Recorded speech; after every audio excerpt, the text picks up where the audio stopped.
Hi there everyone, welcome to a new series of videos. These videos will fall under the science section and they are actually intended to really be more informal. Um, Informal discussions of what's been happening in science or maybe in environmental science. We'll be looking at new developments, so if there's maybe a new news article or perhaps an academic paper that's just come out and we'd like to discuss it. This is going to be the avenue for that. Because today was exciting. It was an exciting day.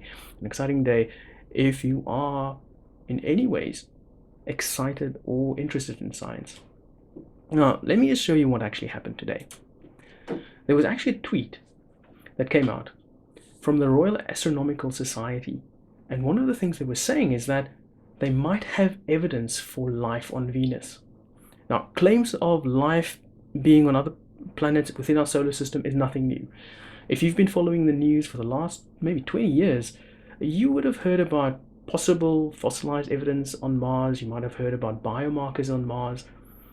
At the moment, there's a lot of controversy, or at least I shouldn't say controversy, but there's a lot of discussion about the veracity of those claims, whether or not there is actually life, whether or not there was life on Mars.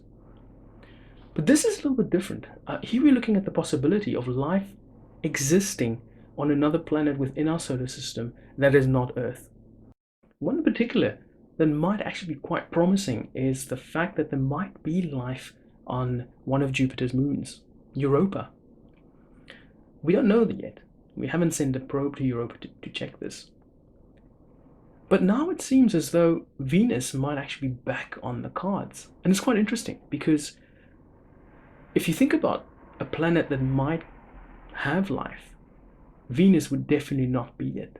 So I'm going to explain to you why a little later in this video.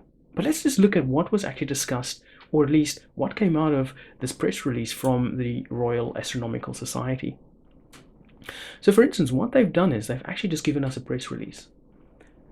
They basically told us that there was a team of astronomers led by Professor Jean Greaves, and they've announced that they've discovered a rare molecule called phosphine in the clouds of Venus. So on Earth, this gas is only made industrially or by microbes that thrive in oxygen-free environments.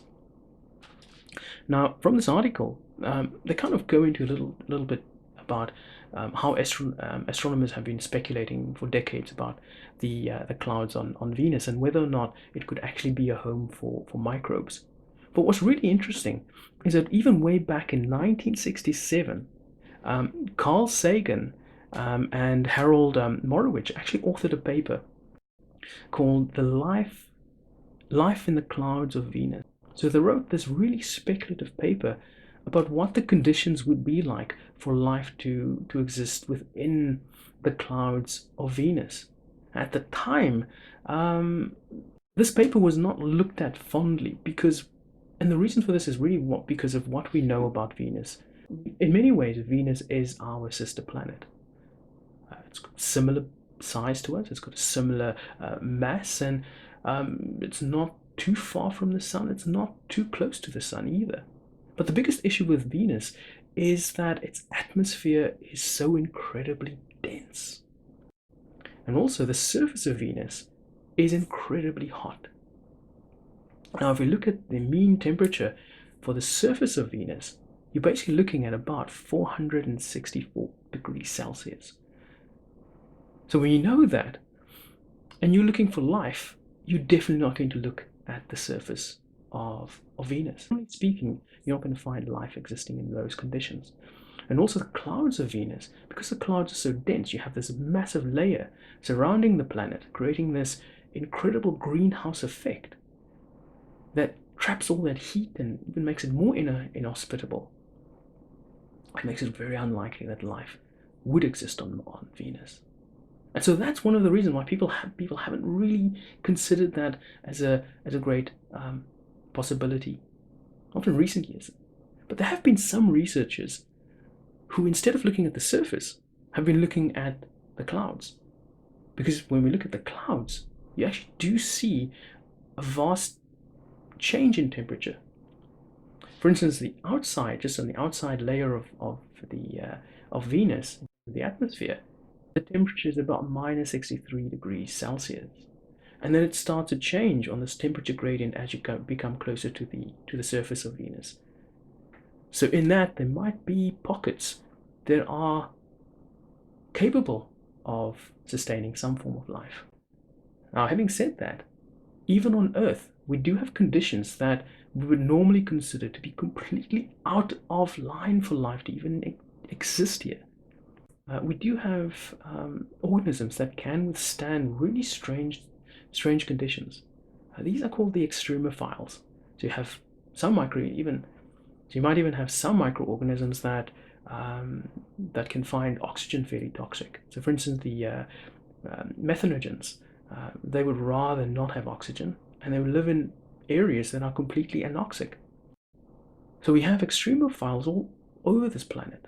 We even have extremophiles deep in the ocean, inside of volcanoes. We have those hydrothermal vents where temperatures are incredibly high. You might even find organisms living there because they are extremophiles. They've been adapted to live in those conditions, in conditions that normally other life forms on this planet would find completely inhospitable. So there is a possibility that if life had evolved on Venus, that they might actually find these possibilities, find these little niches. Well, of course, if you think about it that way, when you go to Venus, if you're living in the clouds and you're living in those conditions, that is particularly normal for you. So if you're an alien on Venus currently looking at Earth, you might think, well, those are the extremophiles living in conditions that are too cold. But that's beside the point. So the evidence for life on Venus really depends on this compound called phosphine, as we've noticed here in this article. But what exactly is phosphine? So when you're looking at the chemical formula for phosphine, it looks something like this: PH3. You have phosphorus in a covalent bond with 3 hydrogens, right? The structure is as follows. Right? And I'm just going to use this notation just to give you a sense of its how it would look like in 3 dimension, or in 3 dimensions, I should rather say. Right? So from that notation, you basically get this impression that the phosphine is almost like a little pyramid, and the structure itself is called a trigonal pyramidal molecule. So we actually produce it industrially in the following ways. So for instance, you'll take potassium hydroxide and you add it to phosphorus. Let's just take this one out of the way. And let's just balance them out. So add a 3 here, also a 3 here, and a 3 here.